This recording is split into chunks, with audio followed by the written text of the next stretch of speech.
Well, good evening, everyone. I'm Harry Sherrard, and on behalf of the Talks team, very warm welcome to our second event of 2026. So you've seen some of the videos there, a very strong connection between the subject of tonight's talk and Brooklands, and much more besides the story of a very extraordinary man. And here to tell the story is the author of the book, Paul Kenny. Thank you.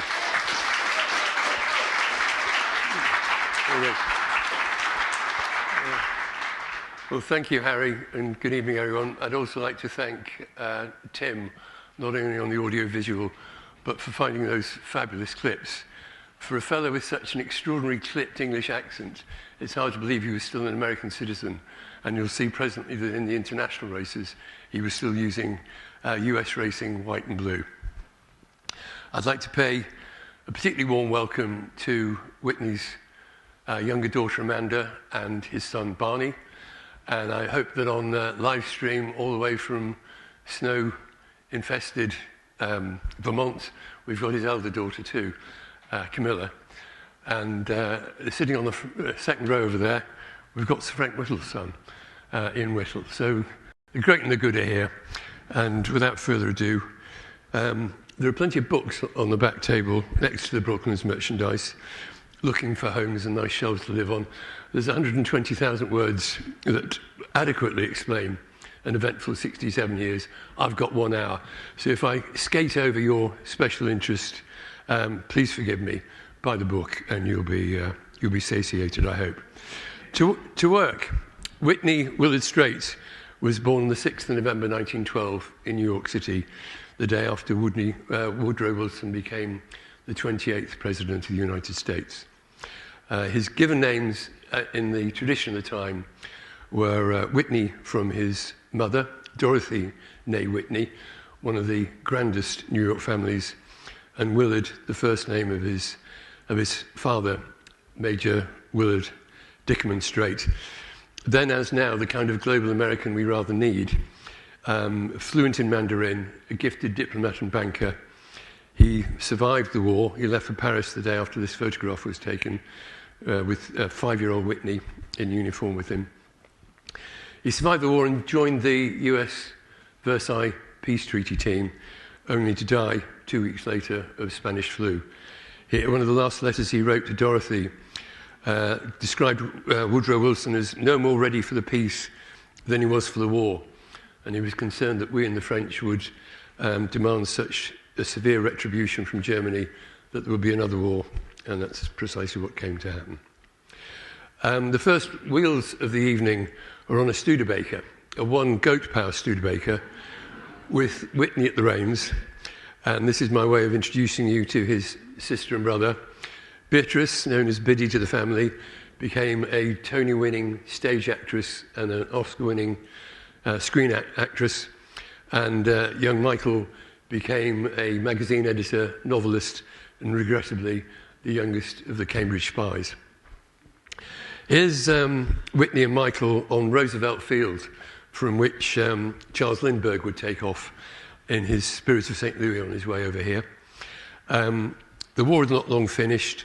A great many Curtiss Jenny biplanes, surplus to military requirements, had been sold on the cheap to men who enjoyed nothing more than spending the day doing acrobatics.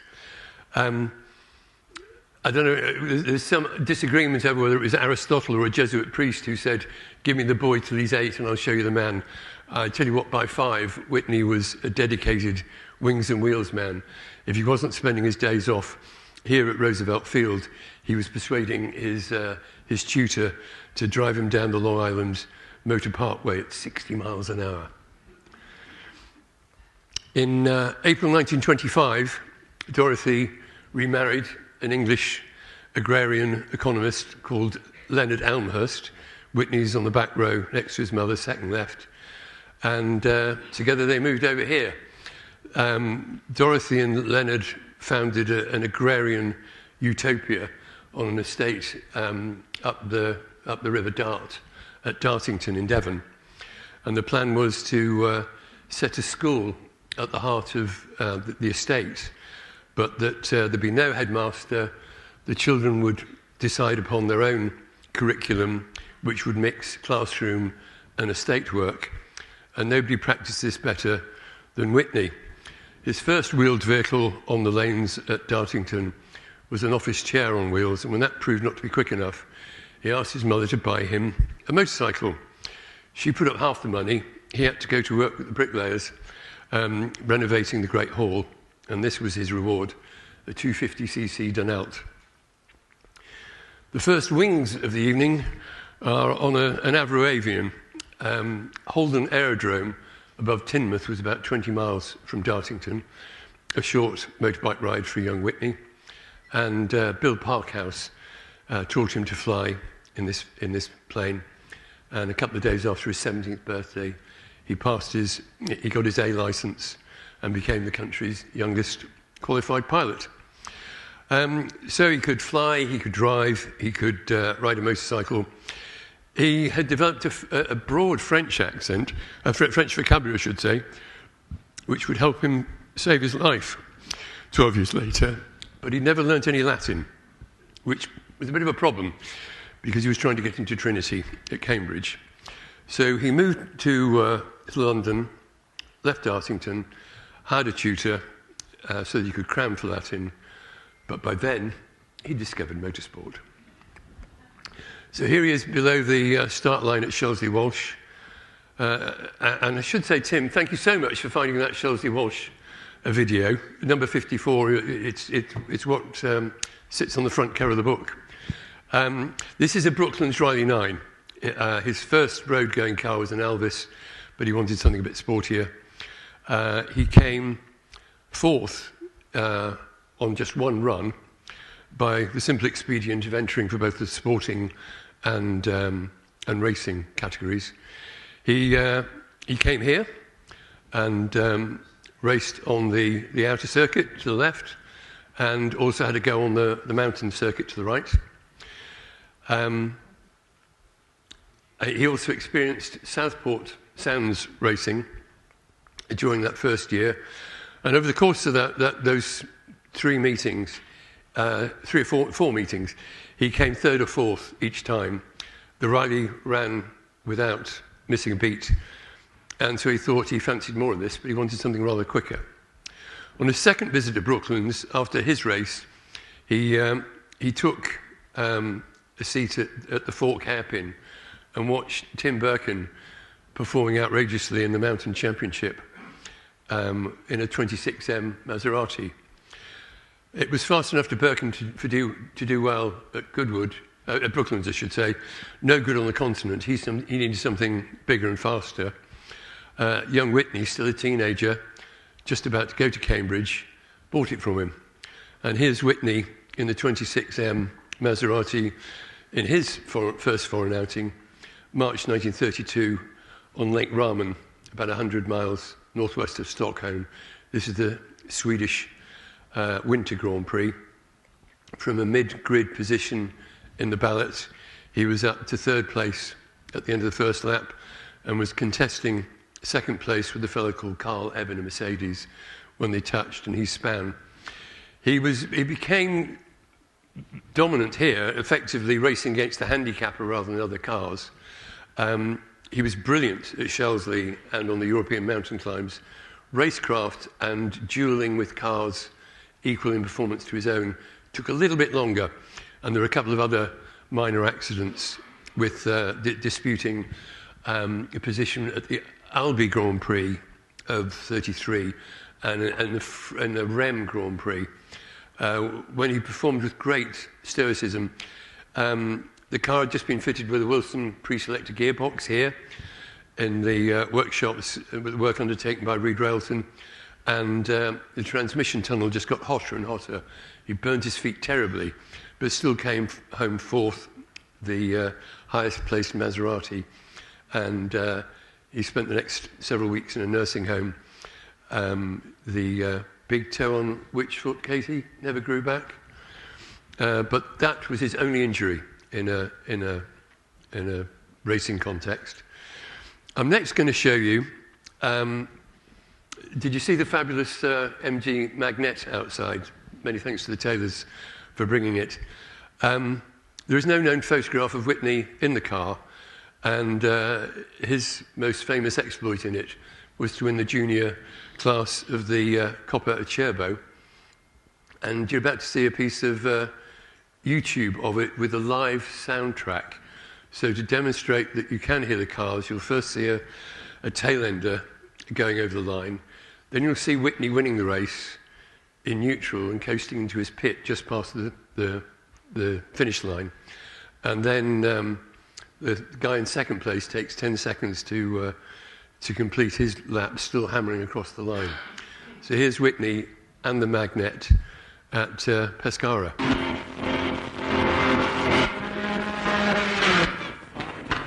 Whitney winning.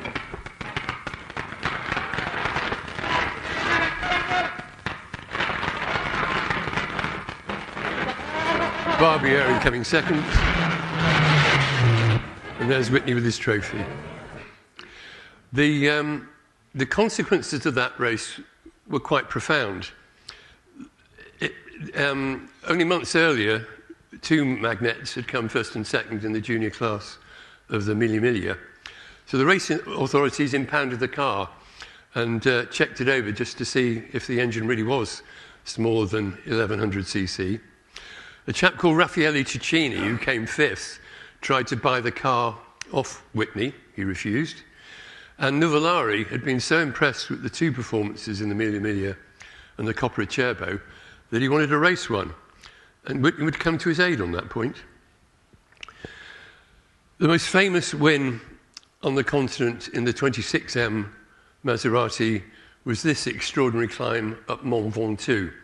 There's a cyclist in the room who knows it better as a stage in the Tour de France, but it was also a fabulous racing car and motorcycle mountain climb. And he was told by Philippe Toncelin, perhaps the best French driver of the era, that Caracciola's record of 2 years previously could not be beaten. Still a teenager and a Cambridge undergraduate, he took a 3-year-old's Grand Prix car up the mountain and took 40 seconds off Caracciola's time. Now, this is a vital day in Whitney's brief career as a racing driver and as an entrant, because the way in which he came to satisfy Nuvolari's ambition was that he was double booked. He'd entered his magnet in the Tourist Trophy in Ards, and clearly he couldn't race there and climb Mount Ventoux. Even Whitney couldn't do that. So he, Nuvolari, and MG cut a deal whereby they prepared a works car for Nuvolari. They exploited his entry, and Nuvolari won the TT. It was a cracking year for MG. I call this, Is There Anywhere Whitney Straight Didn't Take His Camera, Part 1. He might have shaved, say, 40.1 seconds off Caracciola's time if he hadn't taken his Leica with him. When he got to the Parc Fermé, he climbed out, walked round to the back of the car, and took this photograph down the bonnet over the sort of lunar landscape of the limestone at the top of the mountain and down into the vineyards below. And it graced the December 33 cover of Motorsport, who wrote, "On top of the world, a picture taken by Whitney Straight after knocking 40 seconds off the Mont Ventoux record." That day, he won £600 for being the winning entrant of Nuvolari in Ards. He won an award as racing driver and entrant of the Maserati. Charles Brackenbury had towed the Maserati down to the south of France in Whitney's Bentley. And since he was there, since the car was there, Whitney entered the Bentley for Brackenbury in the over 5 litre category, which Brackenbury duly won. A hollow win, perhaps, since he was the only entry in the over 5 litre category. No matter.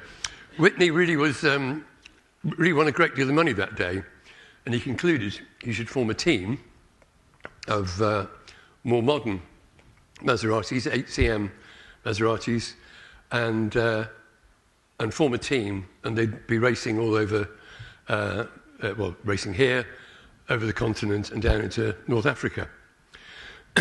By the Christmas 1933 Christmas cards, they already had an insignia.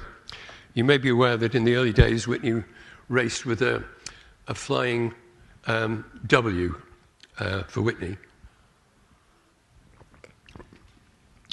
generally white on his black cars.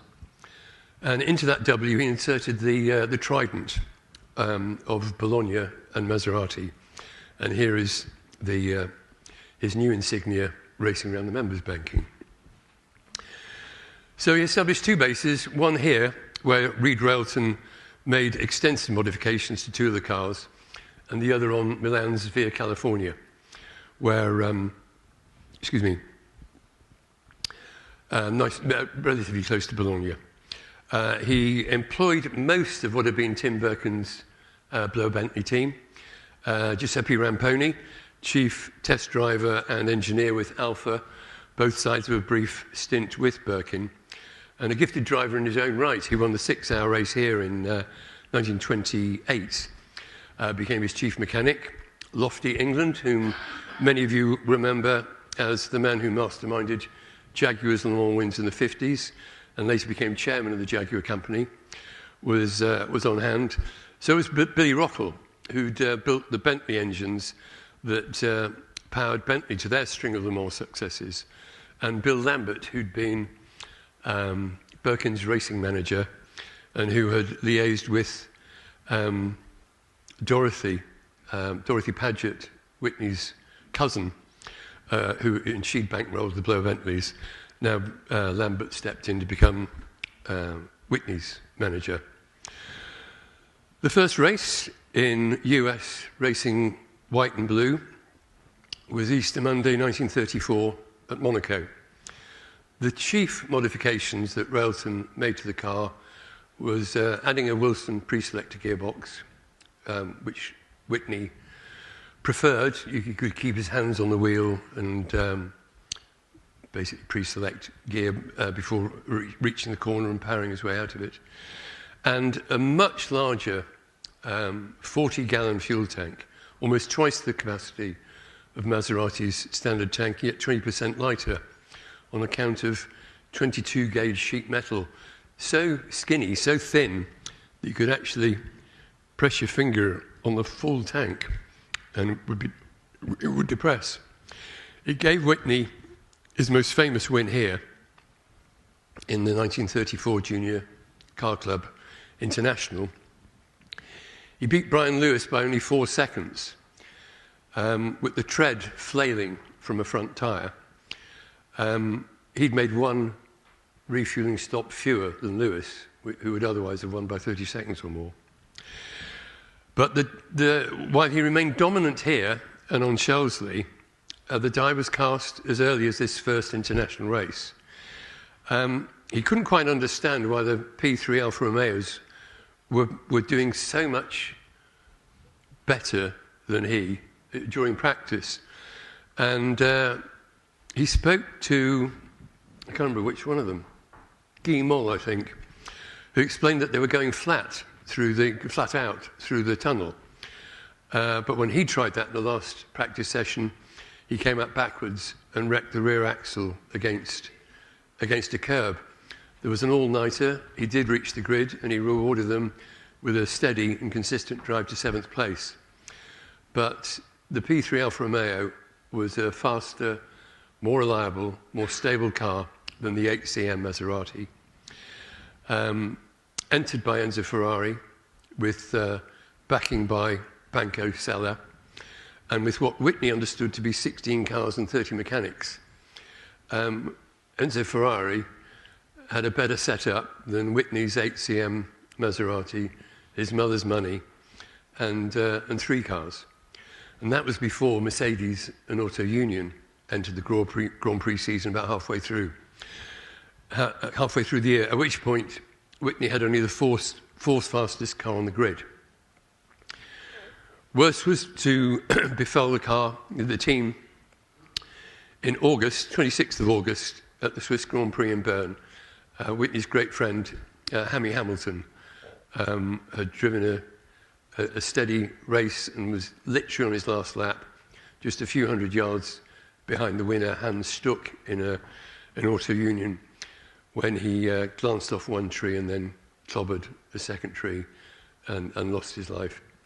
At that point, Whitney put all 3 Maseratis up for sale, along with the bespoke Dodge trucks, which had carried them all over Europe and North Africa, and concluded he'd try and do something different for 1935. His last visit here was in October 1934, when he entered the Magnet downstairs for his Cambridge chum, Dick Seaman. He had his Maserati here as well, and he also had a skinny little Duesenberg Indy car, which had been brought over to Europe by Count Trossi of the Banco Sella family, who drove for Ferrari and was chairman of Ferrari. Trossi brought it over to race on the oval at Monza. Whitney decided it might make a good record-breaking car here on the outer circuit. And this is a quiet moment shared between Whitney in the car, John Cobb, the current holder of the record in the splendid Railton Special downstairs, who would eventually take the record outright in perpetuity. And the nervous fellow smoking is Norman Freeman, Dunlop's racing manager. And it was a genuinely pensive moment, because there is no way on earth that the Duesenberg with a 4.4-litre engine, compared with the Railton's 24 litres, a track of a wheelbase of a little over 8 foot compared with the Railton's 11, and weighing under 20 hundredweight to the Railton's 30, there was really no way that it could have been an equal contest. But what Whitney tried to do over 2 flying laps was to take it, and most unlike him, he usually had quite unique, very high lines through the bankings here. He took it on as short a route as possible. When Roy Nockels, the painter of this image and the one of him on Mont Ventoux, showed Whitney this image, Whitney said, "That's not what happened at all. It was never pointing straight. It never had 4 wheels on the ground." And after 2 very eventful laps, he called it quits. He took it down to Montlhéry for the much smoother oval there to try and break the 500-kilometre record, but it never happened. And he did race it that day without success. Now, the car is a permanent exhibit here, except criminally when it's sent out on loan to the Peninsula Hotel 2 weeks ago. So I paid it a visit yesterday, and I would like you to know that it's lauding it in one of London's most fabulous hotels. Rooms start at 860 a night. Do pay it a visit. And seriously, for some reason they gave me a guided tour of the place, and the bar upstairs has to be seen to be believed. The view's fantastic. The silver Concorde in the ceiling is amazing, and the geodetic construction of another ceiling up there after the Wellington here is quite a sight. So there's a Duesenberg. You don't get to see it. It should have been parked next to the Magnet. It isn't.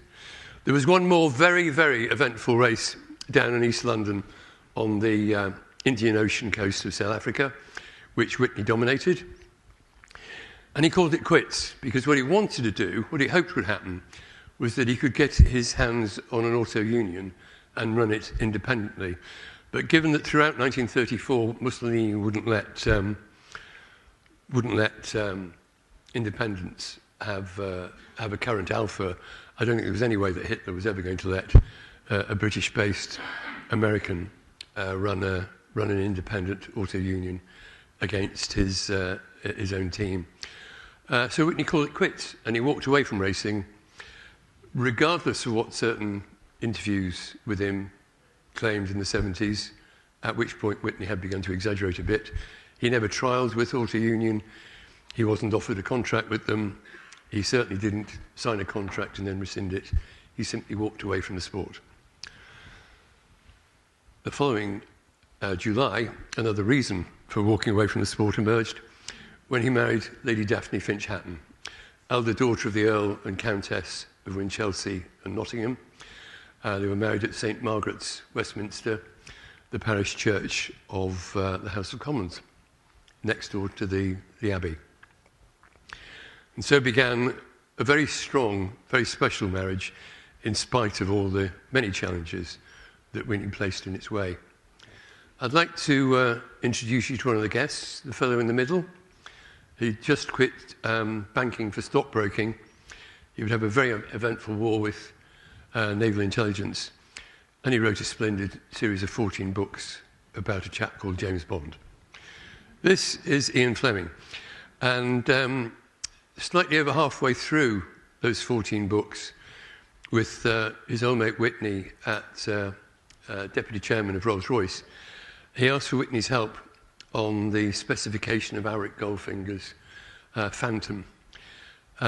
He wanted something that was a bit like the fabulous, very ornate phantoms that the Maharajas employed.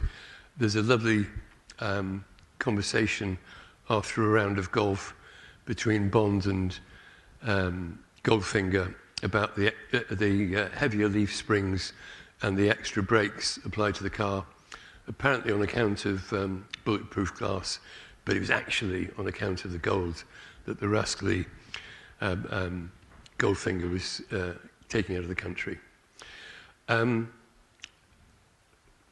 Whitney also helped advise on the bespoke Bentley Continental that appears in the later novels driven by Bond. And Fleming's reward for this was a name check for Whitney and Daphne on Her Majesty's Secret Service. Pitt's Gloria is a mountain lair cum ski resort owned by Ernst Blofeld. And when his sidekick Irma Blunt shows Bond round the dining room, she says, "That is your Duke of Marlborough over there, with such a gay party of young things. And nearby that is Mr. Whitney and Lady Daphne Straight. Is she not chic? They are both wonderful skiers." Now, if you happen to own a first imprint of the first edition of On Her Majesty's Secret Service, you have a great deal of money sitting on your bookshelf, because Fleming originally drafted Sir Whitney and Lady Daphne.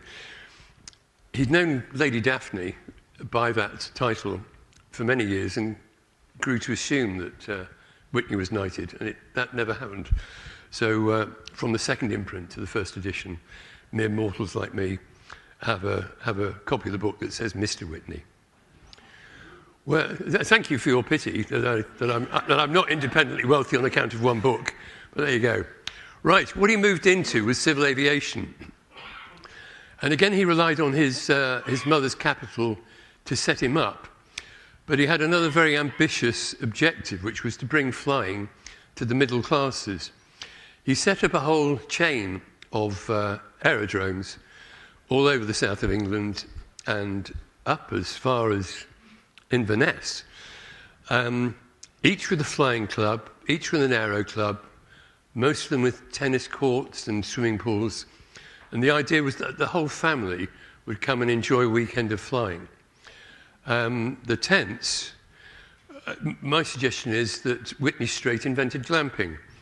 Each of these tents had wooden floorboards, place for an armchair, the morning paper and cup of tea delivered, in the dining room where Dartington cider was served, fine dining. The classrooms taught the theory of flight, navigation, weather forecasting. The aircraft you can see out on the apron there, they are Straight Corporation aircraft. He had a very distinctive striped tail fin, but they give a sign of the dislike he had for open cockpit planes and biplanes. He wanted something more attractive, again, to bring more people into flying. So he commissioned F.G. Miles to build this superb low-slung monoplane, closed cockpit, bench seating, heated. And here it is at Heston on press day, 23rd of January 1937. And here it is in flight. And here is how it was advertised. With in Alan Wynn's old magazine, Flight International. 50 were built, and given that so many of them were requisitioned by the RAF, and even one by the Luftwaffe, you get an idea of how much in demand they were. There had been much longer production runs, I'm quite confident, but Miles had already moved on to a trainer, given what was coming in terms of the war. In January 1938, he added Weston-super-Mare to his estate of airfields, and with it came an engineering facility, which actually is what gave the company a post-war future, and an airline, Western Airlines. Its most popular route was a quick ferry ride between Weston and Cardiff, particularly popular on Sundays, because Wales was still dry on a Sunday, and the hotel and pub proprietors of Weston-super-Mare were only too delighted to see plane loads of Welshmen coming over for a pint or two. Over the Whitsun 1939 weekend, the airline carried more than 2,500 passengers, enabling Whitney to claim a world record for passengers carried in so short a period by any airline. But the war clouds were gathering. He signed up some troop-carrying contracts. He helped initiate the Civil Air Guard training scheme, whereby numerous men who had let their pilot's license lapse were able to take a swift course and win their pilot's license back and be able to present themselves to the RAF. The war very nearly spelt the end of Straight Corporation. All its aircraft were requisitioned, all its airfields were, by which time Whitney had joined 601 Squadron, seen here in a Hurricane at Northolt. One of the first auxiliary Air Force squadrons. The Taylors not only brought their lovely car, they brought his wartime trunk, reading Whitney Straight, AAF, Auxiliary Air Force. So heavy that there's no point putting anything in it. It took Alan Wynne and me everything we had to get it up the stairs. But Whitney was actually bored, witless, by the phony war, and he lobbied his chums in the Air Ministry for, quote, a nasty job somewhere, and they gave it to him in April 1940. Germany was importing high-grade iron ore from Sweden and shipping it out of the Norwegian port of Narvik. And Britain concluded that it should mine at Narvik and mine lay sea mines around it and occupy neutral Norway. But just the very thought of the plan gave Hitler the idea that he would invade. And so by the time Project Primrose was formed, this was a small-scale landing by 670 Marines and Whitney ahead of a major assault on Trondheim. They were really up against it. There wasn't a single aerodrome left in Norwegian Air Force hands. Whitney's job was to lay out an aerodrome such that the RAF could fly in and land on it. He requested 200 engineers, plant machinery, and anti-aircraft weaponry, and got none of it. His last meeting in London before leaving was to visit his lawyer and adapt his will. He did not expect to come back. They landed at Åndalsnes, about 40 miles up a fiord. Are there any Norwegians in the room? Forgive my pronunciation, please. He teamed up with Captain Bjorn Ørn, who was left in command of what was left of the Norwegian Air Force, and together in an open cockpit Tiger Moth, unarmed, they went looking for somewhere to lay out an aerodrome They had to fend off a Heinkel HE-111, and they found what they were looking for on a frozen lake at Lesjaskog. Here's Was There Anywhere Whitney Straight Didn't Take His Camera Part 2. While the villagers helped lay out a runway, there was some fun and games. Andelsnes was already being bombed to bits. German reconnaissance was watching everything that was happening. And somehow the post office survived at this point, and Whitney was able to drive back there and send a cable to London, on which basis a very courageous bunch of people led by squadron leader Baldy Donaldson flew 18 Gladiators off an aircraft carrier they'd never seen before and brought them into the lake. Regrettably, upon sunrise, the Luftwaffe began to bomb it. 12 planes were destroyed on the ground. The runway took 130 direct hits. The remaining planes were flown out to a new landing ground, but had to be destroyed by their pilots when they ran out of fuel. Back at Andelsnes, day after day of bombing had just destroyed the town. I didn't actually put this in the book, but Whitney understood there were actually suicides amongst the expeditionary force. They grew so petrified and sickened by being subjected to bombing. And as he was being driven in a truck to the rendezvous point to leave for a ship and retreat back home, he heard what he'd come to expect what would happen. A bomb went off next to the truck, sufficiently closely that he was thrown out of it, tearing a hole in his back and perforating his eardrums appallingly.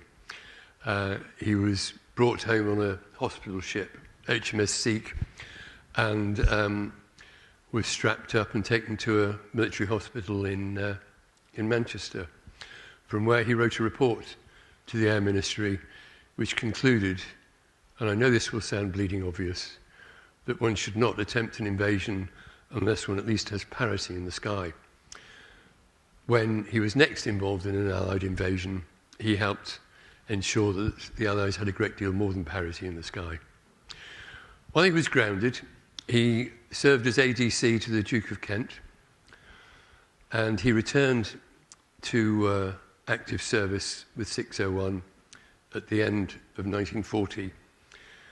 And my next photograph comes courtesy of Anne McLean, and it's Is There Anywhere Whitney Straight Didn't Take His Camera Part 3. The diagonal you have in the bottom left-hand corner is the leading edge of his port wing. The vessel is the rescue craft coming out into the channel to rescue that speck in the water who is Anne's father. It's 16th of April 1941. Not a great day for 601. Their three most senior ranked pilots all ended up landing in unorthodox positions. Wing Commander Manson, on his first operational flight as 601's wing leader, forced landed at Dymchurch. Commander Group Captain McAvoy, later Air Marshal Sir Theodore McAvoy, landed wheels up at Lydd. And Anne's father, Group Captain John O'Neill, ended up in the Channel off Dungeness. Whitney was out of ammunition. He was taking photographs. It was most buccaneer and most courageous of him. He flew around in circles over O'Neill to ensure that the craft could come and find him. It must have been a bit lonely being out, no matter how good your life jacket, it must have been bloody cold. Your uniform and flying boots weighed a ton, and Whitney saved his life. Only weeks later, he was promoted to squadron leader. I should say he started the war as a humble pilot officer, and he was put in charge of 242 Squadron at Manston. And their job was to help keep German shipping out of the Channel. He and his buddies in Hurricanes were escorting Blenheims charged with bombing enemy shipping. And any German vessel of any significance was surrounded by flak ships. So Whitney and his boys had to draw the flak in hope that the Blenheims could land some bombs on the ships. It was a pretty thankless task. Whitney had his men fly in line astern, so he was literally taking the flak first. And the Blenheims suffered appalling casualties. Whitney had a surreptitious supply of beer at Manston, and he personally served beer each evening to the Blenheim crews because he didn't necessarily expect to see them the next night. They suffered appalling casualties, and it was a pretty silly setup, really. Not as silly as the way this command ended for Whitney. One day, he failed to liaise with the Blenheims, and he took his group down the channel looking for a ship to sink, armed only with the cannon on their Hurricanes. And this is how it ended, in a wheat field just inland from Fécamp. The undercarriage didn't drop, as you'll gather, and he did a sufficiently successful job of force landing his Hurricane that the fuel tanks didn't rupture, and even though he used some matches from these farmers, the plane would not light. And so he took off. That's metaphorically, you understand. He ran away. In his flying boots, in his grey RF trousers, his flying jacket. And he made his way to a nearby farm where he swapped his flying jacket for a beret. And now more suitably attired, he walked for a time. And then asked at another farm, could he stay in the barn? He was told there that it was not advisable because the Germans looking for him were staying in that barn. He slept in that barn under the straw and got out early the next morning. And here's how he spent the next week. Don't know how well you can see that. His first task was to get to Paris, where he was fairly assured that either the US Embassy or the Paris branch of his bank would give him more francs than he carried. Like many pilots, he had some French franc notes sewn into his flying jacket. And then from there, he set on down to Tours, where he picked up a Michelin map, discovered where the border with Vichy France lay, crossed by swimming the River Cher, and made his way down to Toulouse, where he got another map, thought he could get across the border by using the single-track train out of Pau. A policeman boarded a train, asked for his papers. He got off and started walking. He was arrested that night in the final village, pretty much out of money and certainly no food coupons or ID. He said he'd paid double. Sitting at the next table was a policeman in civilian clothing who was waiting for him, uniformed and armed, outside. He spent the next year in 2 prisoner of war camps, St. Hippolyte and what's that one called? Fort de la Rivière. And after a year, he escaped into the Pat O'Leary line. They arranged this ID card for him, and he was able to get away on a rowing boat out to a Royal Navy vessel disguised as a fishing trawler. He, with everybody else on board, was handed a pot of grey paint and a paintbrush to put it back into Royal Navy grey before they could sail into Gibraltar. His reward was promotion to 216 Transport Group, based in Cairo, and in charge of transport and delivery. He helped Montgomery turn the tide at El Alamein. He was very influential in the invasion of Sicily, so much so that once the Americans had landed their troops, they handed their DC-3s over to Whitney.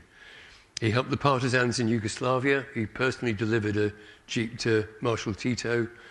His boys helped relieve the sieges at Imphal and Kohima.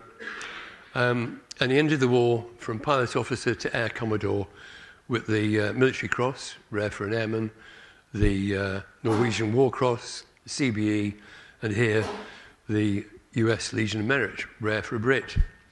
He met Churchill and Eden a number of times in the final years of the war as his boys flew them to various conferences, both of whom recommended a career in politics, but he chose civil aviation over politics. At the end of his stint with 216, still aged only 32, he was commanding 11,500 personnel and over 200 aircraft. He thought on balance he'd had a good war. He wrote on VE night, "I have owned a situation which made BOAC possible." He made BOAC impossible because he couldn't get the MD's job he wanted. And in the months following the war, he set up Western-super-Mare as an engineering and assembly line. And he took his B license in the company of this lady, Diana Barnato Walker. And so began the most important extramarital relationship of his life and the most enduring. Barney still has that flying jacket in his wardrobe. It's a very famous photograph. She was one of the women who did a great job at the Air Transport Auxiliary, and here she is climbing aboard a Spitfire. Upon the formation of BEA as the state airline which would look after short-haul routes, his furrowed brow years began. He did nothing to do with aircraft at all during his 11 months with BEA. BEA was used as a vehicle for the assistance that Britain was giving various other countries in the immediate post-war period to re-establish national airlines.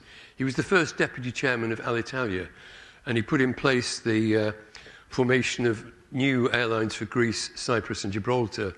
His most important job at BA was to become the first managing director of International Air Radio, which re-established air traffic control and navigation systems across Europe and then down into Africa and the Middle East.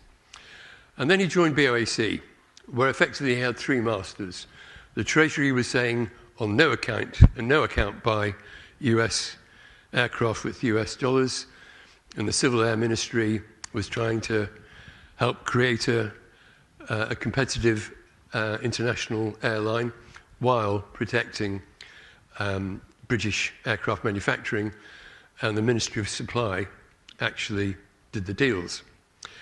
So here's the kind of fleet he inherited.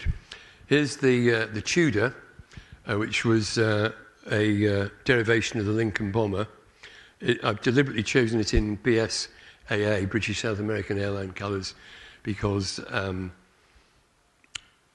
they had a great deal of trouble with them and lost two aircraft over the Western Atlantic, which began the myth of the Bermuda Triangle and ended up with BSAA being reversed into BOAC.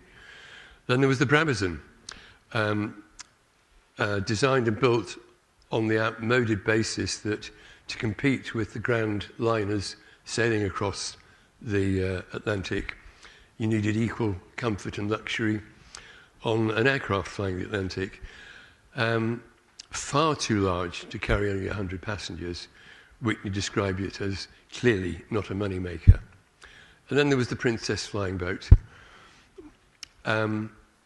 Quite fun to fly, I imagine, but it required an entire estate of additional airfields or, landing zones in coastal ports.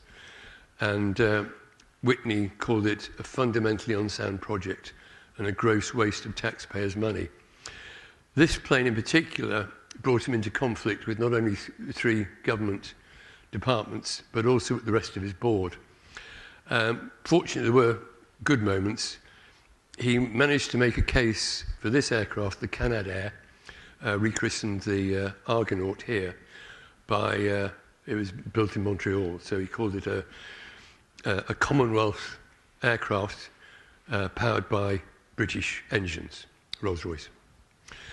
And here are the most famous passengers ever on a BOAC Argonaut, Princess Elizabeth, as she was that day at London Airport, and the Duke of Edinburgh, Whitney, taking them out to the aircraft, and only days later, the King was dead, and she and Prince Philip were flown back, and she stepped onto British soil as, or tarmac, as Queen Elizabeth.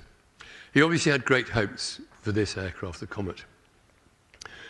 And BOAC, de Havilland and Rolls-Royce ushered in the jet airline era. Sadly, in May '53, a BOAC Comet flying out of Calcutta for Delhi broke up in a tropical storm, and that's what it was thought aircraft did in tropical storms. In January '54, a BOAC Comet flying out of Rome broke up mid-air off Elba and was seen to do so, temporarily grounded, 50 small modifications made, but then in April, a third Comet broke up. The Royal Navy did a cracking job bringing about 60% of the Elba aircraft back to Farnborough, and it was established that the metal fatigue was the problem, and de Havilland and BOAC's advantage was lost. The Comet 4 only entered service 3 years after Whitney had left BOAC. He also had great hopes for the Britannia, and he ordered 25 of them in July 1948. They finally went into service 9 years later. And so he went to Rolls-Royce on the understanding that he would in due course become chairman, but he really hadn't done his due diligence, and within a year, he realised he would never attain that position, and he became rather depressed and became a kind of non-exec director, and came to enjoy that while carping only in the comfort of his diary that he was working for a company dominated by engineers who made poor businessmen. He helped where he could. He introduced David Ogilvy to Doc Smith, Frederick Llewellyn Smith, in charge of the auto division at Rolls-Royce, and Ogilvy came up with one of the most famous lines in all of advertising: at 60 miles an hour, the loudest noise in this new Rolls-Royce comes from the electric clock. It helped increase Rolls-Royce Phantom sales in the US by, I think, 20%. He didn't actually write that line. It came from a road test in Motor, which he read and picked it up, and he still became an advertising guru. Whitney bought himself an executive aircraft, this Cessna 310, and made regular trips down to his business in Western-super-Mare and a pair of epic trans-Saharan expeditions. He became a director of Midland Bank, perhaps his favourite position. He became a director of the Council of Industrial Design, now known today as the Design Council. And here he is for the press, going through the motions of introducing Prince Philip to his brother-in-law, Anthony Armstrong-Jones, the Earl of Snowdon. Amid constant blandishments from the gentleman on the right, the notorious John Stonehouse, who faked his own death to run off with his secretary, Whitney decided he neither wanted to be a Knight of the Realm or a peer, and settled for the deputy chairmanship at the Post Office Corporation. He did some splendid work for one of the subsidiaries, Gyro Bank, first British bank to have no branches, first British bank to use optical character recognition and introduce the unsecured personal loan. And he also set up a design council aimed at bringing the disparate businesses of the Post Office Corporation under one distinct brand. And this double-line alphabet that was introduced, you will still see today on Royal Mail vans 50 years later. Back at Rolls-Royce, the wide-body jet era had begun, and Rolls was desperate to ensure that it had a future as a global aero engine manufacturer and supplier, because there was only one way British aircraft manufacturing was going. But McDonnell Douglas chose General Electric to power its DC-10. That engine had originally been designed for the Galaxy military transport plane, and that had been funded by the Pentagon. Michael Heseltine memorably said, Rolls-Royce had gone into battle with the US taxpayer. Boeing, for its 747 Jumbo, chose Pratt & Whitney, and that left Lockheed and its TriStar. And so desperate was Rolls-Royce to win that business that, frankly, it promised too much thrust from a brand new design for too little money. This is the RB211. The company went bust. It took the personal intervention of Harold Wilson and Richard Nixon to get this thing over the line. Nixon underwrote a vast loan so that Lockheed could pay proper market value for the engine. And Wilson was prepared to nationalise the aero part of Rolls-Royce, actually only to support the RAF and its use of Rolls-Royce military aircraft engines. The receiver, fortunately, ignored the instruction from the government, and the RB211 has gone on to become the Trent, which is the most popular wide-bodied aero engine ever. Whitney regained his mojo, and gutted though he was that his prophecies of doom for Rolls-Royce had come to pass, he became briefly chairman of the non-aero engine businesses. And on the 3rd of October 1971, he chaired the extraordinary general meeting that took the non-aero parts of Rolls-Royce into liquidation. This marks the moment that the aero and auto parts of Rolls-Royce went their separate ways. Rolls-Royce PLC today is a fabulous, exceedingly successful company. And Rolls-Royce cars are part of, was it VW, is it? Yeah, BMW. And Bentley part of VW. He wrote in his diary that night, from Rolls-Royce's point of view, a successful exercise, but death for me and the end of a constructive life. He actually survived another 8 years, and most sadly, he went in for a cataract operation against the advice of his doctor and his wife, because he had a heavy cold. And when he came round from the anaesthetic, he had double pneumonia. He fought for weeks to survive. The boy who'd come into the world the day after a US presidential election fought for his life throughout the election campaign that saw Margaret Thatcher first come to Downing Street. The first time they took him out of the iron lung, they had to put him straight back in. He was so shattered from just trying to breathe. The second time was much more successful, and everyone hoped he'd be home for Easter in 3 weeks' time, but regrettably on the 5th of April, he suffered a heart attack and died. The last photograph in the book is of Whitney and Daphne. In spite of the many challenges he placed on the marriage, he and she both said repeatedly they could never imagine being married to anybody but each other. The last words in the book go to a 6-year-old fighting war games on the beach at Southampton in Long Island under Whitney. Whitney was leading elaborate war games every day on the sand. And Charlie Potter told his mother, Whitney Straight was a good sport and afraid of nothing. So there you go. I've skipped through 67 eventful years of a very eventful life in precisely 60 minutes. There's plenty of time now for questions, and I'll hand back to Harry. May I give another plug for a fabulous book on the back? A big hand, please, for Paul Kenny. Thank you.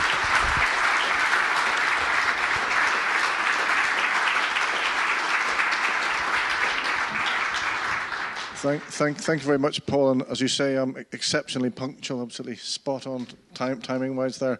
So I've got Peter with a mic down there. Any questions for Paul about Whitney Straight? And I've got one here at the front from Gareth. Thank you, Paul, for a very interesting talk. You mentioned Nuvolari racing in the TT. Now, my understanding is that actually he came here and practiced here and was supposed to race here that weekend, but then went to the TT, so he never raced here. Is that correct? You're right about the last point, but you're conflating two events. The Mountain Championship of 1933, Nuvolari was in London for a dinner celebrating his season, and Earl Howe had had a shoulder operation and said, "Why don't you drive my car?" And so the idea of 12 laps just out here, Whitney versus Nuvolari, would have been fabulous. But he was called to Paris, having practiced here and shaved more and more sand off the outside of the fork, and then chucked it both ways coming up the straight here and waving. Nuvolari went to Paris. Taruffi took his place, and it was a bizarre race. Campbell hit Rose Richards, I think, and Campbell's rear axle was wrecked, and his car was beached up on the Members Bridge turn, and a bunch of spectators jumped down the road and started waving at the oncoming racing cars, Taruffi leading, and he braked to a halt. None of the Brits did. Mays then led with Whitney second. Taruffi set off after them, and down at the fork, Mays, unforgivably, who'd been rude about Nuvolari, claimed he didn't like the wide prairies of cement at Brooklands, then spun himself and stalled. So how he came to write that, I just do not know. Taruffi came to a halt a second time, and by the time he finished his second lap, Whitney was 12 seconds up the road. The last 10 laps were fantastic, and Whitney, I think, won a fairly hollow mountain championship by 2 seconds. And Taruffi was a great sport and didn't complain. A different weekend. So I think you mentioned that Whitney was injured in Norway in April or so, 1940, and then he's recovered, I think, by about December of that year. So he completely missed the Battle of Britain. And was that something he regretted, obviously, the finest hour and so forth? He was very conflicted, and part of him wanted to be up in the air. 601 had moved down to Exeter, which was one of his airfields, and he went down while still injured and sat with Willie Rhodes Morehouse, is that right? His father was the first aerial VC, and Rhodes Morehouse, and he'd been a bit of a party animal, Willie, and Whitney could not believe the difference in him, and Willie described an air black with enemy aircraft, and Whitney thought, God, he's changed, and God, he won't live very long. And a few days after he'd been to the palace to collect his DFC, Willie was killed. He was very conflicted, and he was back. He's on the Battle of Britain monument, Whitney, but it's fair to say he didn't compete, didn't fight in it, and he knew he'd been lucky, sure. in a sense. So I think, without further ado, thank you all very much indeed for coming along. Another big hand, please, for Paul. Thank you very much. Thank you.